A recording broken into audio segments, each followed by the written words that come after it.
36वां अध्याय। वीरभद्र का अद्भुत पराक्रम। ब्रह्मा जी बोले, उस समय इंद्र विष्णु जी का परिहास करते हुए अपनी प्रशंसा करने लगा और देवताओं सहित हाथ में वज्र लेकर वीरभद्र से युद्ध करने को आगे बढ़ा।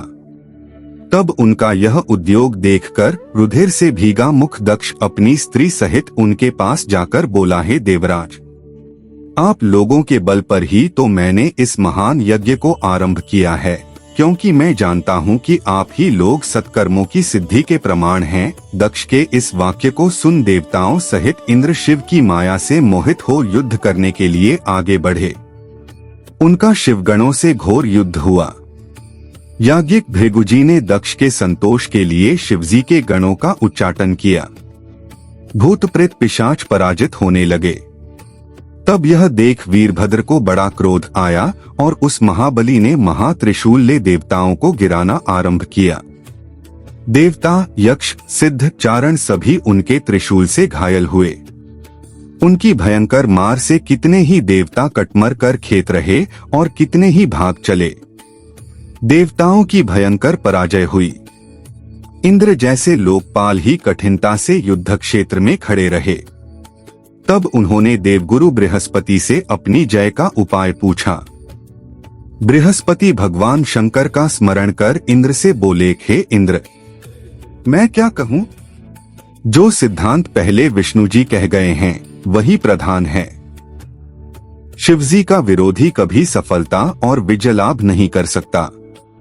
तुम मूर्ख हो जो लोकपालों सहित इस यज्ञस्थल में आए। ये परम कुपित शिवजी के गण इस यज्ञ में विघ्न करने आए हैं। इनके समक्ष तुम क्या पराक्रम करोगे? ये तो अवश्य ही विघ्न करेंगे। इनके द्वारा इस यज्ञ के विघ्न नाश का कोई उपाय नहीं हो सकता।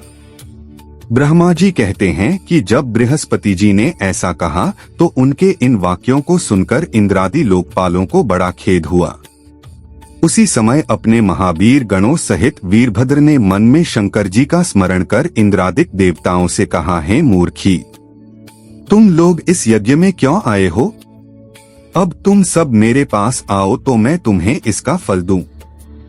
हे इंद्र, हे अग्नि, हे सूर्य, चंद्रमा, कुबेर, वरुण व नैऋत्य, यम, शेष और सभी चतुर देवताओं, आज मैं तुम्हें इसका ऐसा फल दूंगा जिससे तुम सर्वदा के लिए तृप्त हो जाओगे।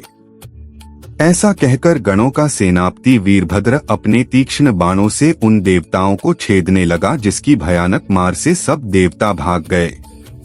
फिर अपने गणों सहित वीरभद्र यज्ञ मंडप में पहुँचे और युद्ध से भागे देवता उसका समाचार देने के लिए पहले ही विष्णु जी के पास पहुँचे और कहा कि हे रमानाथ, जैसे भी हो इस यज्ञ की रक्षा कीजिए। तब ऋषियों के ऐसा कहने पर विष्णु जी वीरभद्र से युद्ध करने को सन्नद्ध हुए। सुदर्शन चक्र लिए चतुर्भुज भगवान विष्णु यज्ञ मंडप के बाहर आए।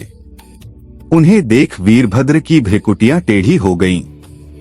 उसने अत्यंत क्रुद्ध हो विष्णु जी से कहा कि हे विष्णु, क्या आपने भी शिवजी की शपथ का उल्लंघन कर दिया है? भला आपका चित्त ऐसा क्यों हो गया? क्या आप शिव शपथ का उल्लंघन कर सकते हैं? परंतु मैं तुमसे पूछता हूँ कि तुम दक्ष के यज्ञ को कैसे बचा लोगे? क्या तुमने सती के कर्म को नहीं देखा, या क्या दधीचि ऋषि ने जो कुछ कहा था उसे तुमने नहीं सुना? अच्छा, तो तुम दक्ष के जिस यज्ञ में पूजित होने के लिए आए थे, आज वहीं पर मैं तुम्हारा वक्षस्थल फाड़ूंगा।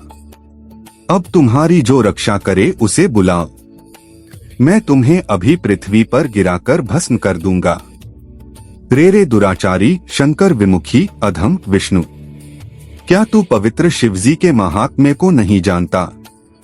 अच्छा तो ठहर, मैं तुझे अभी यमलोक भेजता हूँ। ब्रह्मा जी कहते हैं कि वीरभद्र के ऐसे वचनों को सुनकर बुद्धिमान भगवान विष्णु मुस्कुराते हुए बोले, हे वीरभद्र, मैं शंकर जी का सेवक हूँ, विमुखी नहीं। मूर्ख दक्ष ने यज्ञ के लिए मुझसे प्रार्थना की थी। भगवान शंकर के समान ही मैं भी भक्त के वश में हूँ। दक्ष मेरा भक्त है, इसलिए मैं इसके यज्ञ में आया। मैं जानता हूँ कि तुम रुद्र कोप से उत्पन्न होने वाले एक वीर हो। परंतु मैं तुम्हें हटा दूंगा और तुम भी मुझे हटाओ, जैसा होगा देखा जाएगा।